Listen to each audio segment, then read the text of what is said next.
সাংবিধানিক যতগুলো প্রতিষ্ঠান আছে সবগুলোতে সংস্কার প্রয়োজন। আমরা প্রতিহিংসা বিদ্বেষমূলক রাজনীতির এই ইতিহাসকে কখনো আবার সামনে আসতে দেব না।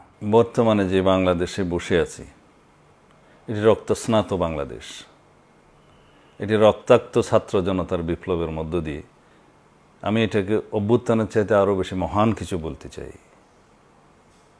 এটি রক্তাক্ত বিপ্লব, ছাত্র জনতার বিপ্লবের মধ্য দিয়ে সহস্র প্রাণের বিনিময়ে, শহীদের রক্তের বিনিময়ে আমরা এই নতুন বাংলাদেশ পেয়েছি, নতুন স্বাধীনতা পেয়েছি, নতুন বিজয় দিবস অর্জিত হয়েছে।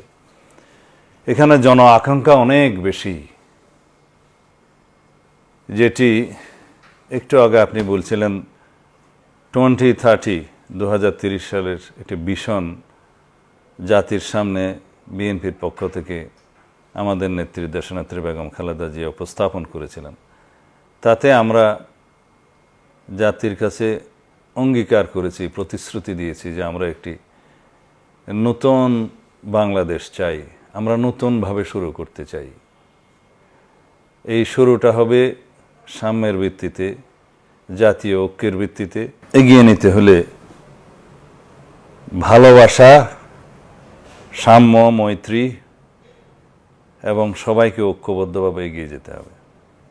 আমরা পিছনের দিকে তাকাবো না।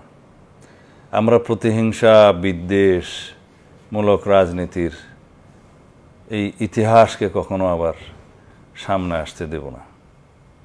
এটা আমাদের অঙ্গীকার, আমাদের প্রতিশ্রুতি। বিশ্বমানের থার্মিক্স রড, সালাম স্টিল থার্মিক্স, দেশের একমাত্র থার্মিক্স রড।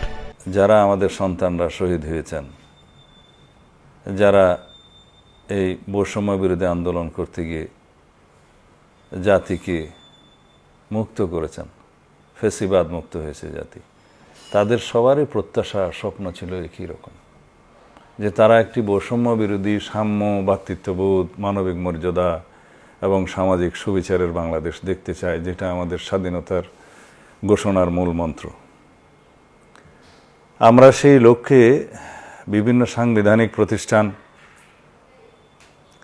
এবং গণতান্ত্রিক প্রতিষ্ঠানসমূহের প্রয়োজনীয় সংস্কার করতে চাই। সংবিধান সংস্কার কমিশন, বিচার বিভাগীয় সংস্কার কমিশন, আইন কমিশন, গণমাধ্যমের জন্য একটি কমিশন হবে, এটা আমাদের 31 দফার মধ্যে আছে। এছাড়া যতগুলো রাষ্ট্রীয় প্রতিষ্ঠান আছে, দুর্নীতি দমন কমিশন, পাবলিক সার্ভিস কমিশন থেকে শুরু করে সাংবিধানিক যতগুলো প্রতিষ্ঠান আছে সবগুলোতে সংস্কার প্রয়োজন। কারণ এই দুঃশাসন দীর্ঘ 15-17 বছরে যেভাবে সমস্ত রাষ্ট্রীয় সংস্থা এবং গণতান্ত্রিক সাংবিধানিক সংস্থাগুলোতে অনাচার বসিয়েছে, অনাচার সৃষ্টি করেছে, যেভাবে দলীয়করণকৃত হয়েছে, এখান থেকে জাতিকে মুক্ত করতে হবে। আমরা সত্যিকারভাবে একটি স্বাধীন, অর্থবহ এবং সমৃদ্ধশালী রাষ্ট্র যদি বিনির্মাণ করতে চাই, গণতান্ত্রিক পরিবেশ যদি আমরা সৃষ্টি করতে চাই, একটি গণতান্ত্রিক রাষ্ট্র বিনির্মাণ করতে চাই নতুনভাবে, আমাদের সমস্ত এই প্রতিষ্ঠানগুলোতে প্রয়োজনীয় সংস্কারের জন্য কমিশন বসাতে হবে। সেই কমিশনের রিকমেন্ডেশনস আসবে, সেগুলো জনগণের সামনে উন্মুক্ত করা হবে, সেমিনার সিম্পোজিয়াম হবে, তাদের মতামত নিতে হবে, রাজনৈতিক দলসমূহের নেতৃবৃন্দের সাথে বসে তাদের মতামত নিতে হবে। তারপরে সেটা আমরা এই কমিশনের সুপারিশগুলো আমরা সামনে নিয়ে আসব, যেগুলো প্রয়োজন হবে কিছু কিছু সংস্কারের জন্য, সংবিধান সংশোধনের জন্য, নতুন পার্লামেন্টের সামনে তখনই বিল আকারে আসবে। এটা একটা দীর্ঘ প্রক্রিয়া। তা আমি মনে করি সব কিছুই অন্তর্বর্তীকালীন সরকার এই সংস্কারগুলো শুরু করে যেতে পারবে, সেটা মনে হয় না, কিন্তু উদ্যোগটা তাদেরকে এখনই নিতে হবে। তবে কমিশনগুলো বসালে, রেকমেন্ডেশনসগুলো আসলে, জনগণের মতামত নিলে, সবাইকে সম্পৃক্ত করে আমরা যে সংস্কারগুলো চাই জাতীয় ঐক্যমতের ভিত্তিতে, সেই সংস্কারগুলো শুরু করা যাবে।